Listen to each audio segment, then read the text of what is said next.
এইটো পিএছত highest vote আছে মোৰ ছেক্টৰৰ আণ্ডাৰত যিমানখিনি আছে ভোটাৰ এইটোত 1190 টোটেল ভোটাৰ আছে। সেইকাৰণে চিৰিয়েলি ৰাতিপুৱাৰ পৰা চলিয়ে আছে।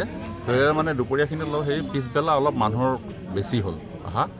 মানে ধৰক আপোনাৰ শেষ হ'লে 5টা বজাৰ আগে আগে মানুহ আহিলে আমাৰ এটা নিয়ম আছে এজ পাৰ মানে মানে ইলেকশ্যন ৰুল মতে 5টা বজাত যিমানখিনি মানুহ লাইনত থাকে গোটেই মানুহখিনিক ভোটাৰ শ্লিপ দি দিয়া হয়। চিৰিয়েলি যিমান মানুহ থাকে আপুনি সেই মানুহখিনি যেতিয়ালৈকে ভোট শেষ নহয় আপ টু 10টা 12টা হ'লে সেইখিনি মানুহক শেষ কৰাবই লাগিব। সেইটো মানে এটা ইলেকশ্যনৰ নিয়ম। সেইকাৰণে আমি 5টা বজাত ভোটাৰ শ্লিপ দি দিলোঁ। যিমান আছিলে মানুহ সেই মানুহখিনি এতিয়া চিৰিয়েলি হৈ আছে। EVM বিপলৰ ইয়াত হোৱা নাই। মানে একদম আগত মকপলৰ আগতে এটা ভিভিপেট বেয়া হৈছিলে। সেইটো অলৰেডি মানে 6টা বজাতে বেয়া হৈছিলে। সেইটো ৰিপ্লেচ কৰি দিছে। আমাৰ ভোট আছিলে 7টা বজাত। তেতিয়াই মানে ষ্টাৰ্টিঙতে বেয়া আছিলে সেইটো ৰিপ্লেচ কৰিলোঁ। সেইটো ভোটৰ ইলেকশ্যন মানে কাষ্টিঙৰ লগত কোনো এফেক্ট হোৱা নাই। আৰু মানুহ ধৰক আৰু কিমান 30-35জনমান আছে আৰু মোটামুটি এতিয়া কেইটা বাজিছে 8টামান বজাত শেষ হ'ব লাগে। চিৰিয়েলি মই সেইকাৰণে মই নিজে আহি পেলাই মই বাকীবোৰ অলৰেডি PS হৈ গৈছে। সেইকাৰণে মই নিজে আহি পেলাই উইথ পুলিচ ছেক্টৰ আছে পুলিচ ছেক্টৰ লাখি আহি পেলাই মই যিমান পাৰোঁ জল্দি শেষ কৰিবলৈ মই চাই আছোঁ।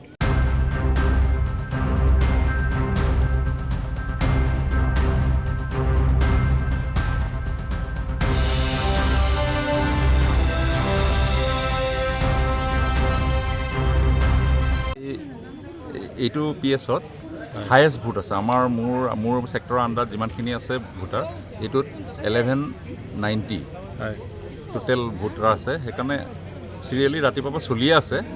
মানে দুপৰীয়াখিনি অলপ সেই পিছবেলা অলপ মানুহৰ বেছি হ'ল আহা।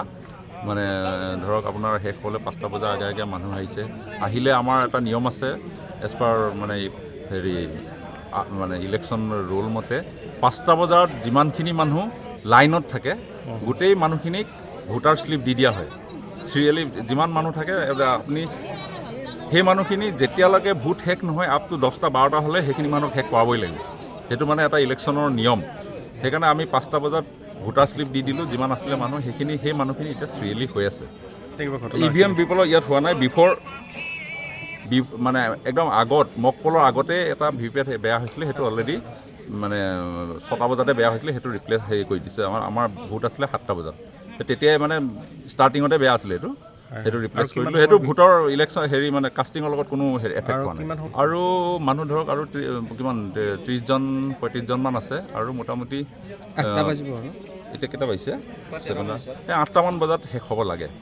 চিৰিয়েলি মই সেইকাৰণে মই নিজে আহি পেলাই মই বাকীবোৰ অলৰেডি PS হৈ গৈছে। সেইকাৰণে মই নিজে আহি পেলাই উইথ পুলিচ ছেক্টৰ আছে পুলিচ ছেক্টৰ লাখি আহি পেলাই মই যিমান পাৰোঁ জল্দি শেষ কৰিবলৈ মই চাই আছোঁ।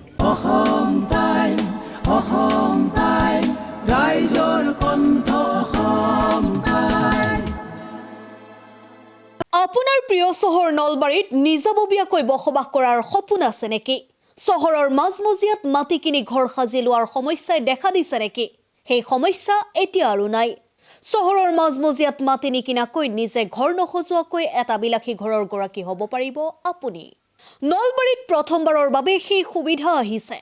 নলবাৰীত প্ৰথমটো ৰেৰাৰ দ্বাৰা অনুমোদিত আটকধুনীয়া এপাৰ্টমেণ্ট এতিয়া চহৰৰ গোপাল বজাৰত নিৰ্মাণ হৈ উঠিছে। আটকধুনীয়া আহল বহল এপাৰ্টমেণ্ট তীৰ্থদ্বীপ এনক্লেভ।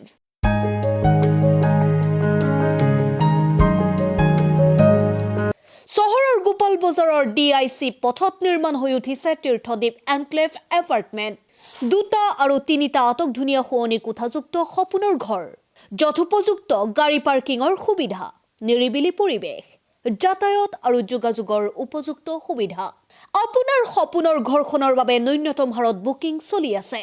পলম নকৰি এতিয়াই যোগাযোগ কৰক 9706010636 আৰু 9954253864 নম্বৰত।